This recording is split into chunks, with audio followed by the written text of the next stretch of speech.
Rëmjën e kaluar, Durrësi është rënditur nga vrasja e një qytetari 51 vjeçar. Nga ekspertiza paraprake mjekëligjore e kryer nga grupi hetimor në drejtimin e prokurorisë, ka rezultuar se në trupin e 51 vjeçarit kishte shenja dhune dhe plagë të shkaktuara me mjeht, pres apo thik, si pasojë të cilave ky i fundit humbi jetën. Por detajet kryesore të kësaj ngjarje do t'i kuptojmë përmes një bisede që do ta zhvillojmë me kolegën time gazetare zonjën Bleona Sari. Zonja Sari, përshëndetje, kënaqësi ju kemi në Kosova Today.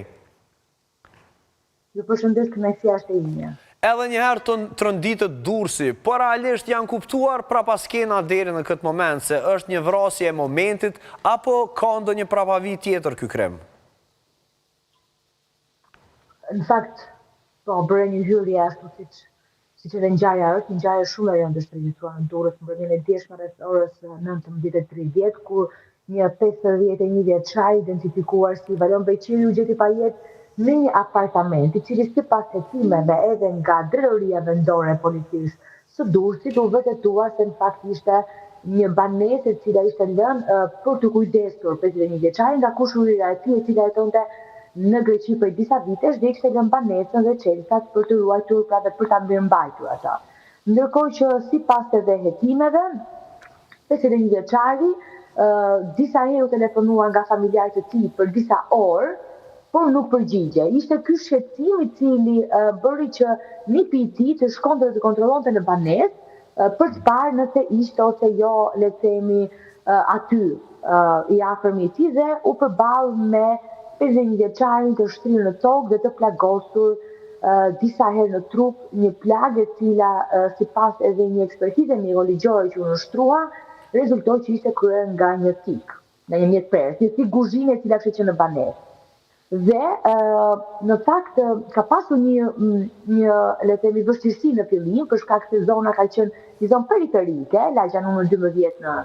shtetin e Durrësit, por ka qenë një kamerë një biznesi e cila ka zbardhur hyrje daljet e fundit të banesë, nga ku është parë dhe 24 vjeçari, i cili rezulton që është autori i kësaj ngjarje, që ka dalë dhe ka pasur një sjellje të shqetësuar, që është vënë re nga ekspertët dhe nga grupi i hetimit që u morë me këtë ngjarje, e cila më pas bëri që të çonte një grup punonësit të policisë në banesën e 24 vjeçarit. Ai nuk ishte aty, por u lajmëruan nga të afërmit e tij dhe ja dakord që mëngjesin e sotëm të shkonte personalisht në drejtorinë vendore të policisë së Durrësit, nga ku dhe tregoi se po kishte pasur një konflikt me viktimën, çka bëri që të eskalonte deri në vrasje. Po, për dihet edhe e kaluara e viktimës në këtë rast, dihet se me çfarë aktiviteti merre ai në të kaluarën, dihet se mbasë kishte ndonjë problem apo diçka e tillë deri në këto momente të hetimet? Në fakt, 51 vjeçari, i cili mbeti dhe viktimë, kishte dy identitete. Ai njihet si Valon Beqiri, por njihet edhe me emrin Marko Beqiri. Nuk ka pasur precedent të mbarshëm penal. Ai punonte si kamarier, pjesërisht pa bënte disa punë, por kryesisht punonte si kamarier në një lokal afër edhe banesës ku ndodhi ngjarja, ndërkohë që ishte divorcuar dhe babai një fëmijë 12 vjeç. Nuk rezulton se pasur precedent të mbarshëm kriminal, se takon botës së krimit apo ngjarjeve kriminale, sepse patjetër policia ta kishte verifikuar, por dhe do të kishim informacion për këtë, por ka qenë një person i cili ishte konsumues i lëndëve narkotike dhe her pas here edhe alkoolit. Edhe banesa ku u gjet trupi i tij pa jetë, ai shpeshherë përdorte atë për të mbledhur miqtë e tij për të konsumuar alkool, por fatkeqësisht nuk kanë munguar edhe përdorimi i lëndëve narkotike, pra shpeshherë përdorin dhe lëndë narkotike me miqtë teksa mblidheshin në banesë. Por kjo nuk ka nga hetimet, pra nuk ka rezultuar që të ketë informacione se mund të ketë pasur të tjera le të themi ngjarje më përpara, nuk ka precedent. Pra nuk kemi të bëjmë me një grup të strukturuar kriminal që ka kryer një vrasje, thjesht gjithçka ka ndodhur si pasojë një tentim dhunimi, nëse s'gaboj. Të paktën kjo është ajo çfarë kemi gjetur gjatë gjurmimeve tona nëpër rrjetet sociale, gjithashtu edhe në platforma tjera në Shqipëri. Jeni shumë i saktë. Po, është e vërtet, në fakt, siç është dhe më herët, 24 vjeçari i cili edhe rezulton të jetë autori i ngjarjes, bëhet fjalë për një të ri i cili është identifikuar si Taranti Vari dhe është personi i cili ka pasur pra probleme dhe ka pasur konfliktin me Taylor Tivari, për konfirmim, është autori i ngjarjes. Ai ka shkuar në mëngjes pas një njoftimi që është bërë nga Drejtoria Vendore e Policisë së Durrësit. Ka shkuar në polici, është shprehur se nuk ja merrte mendja dhe nuk ishte menduar se ai do të humbte jetën nga konflikti që kishin pasur, por gjithçka ka nisur pasi kishin konsumuar pak alkool dhe lënë narkotike.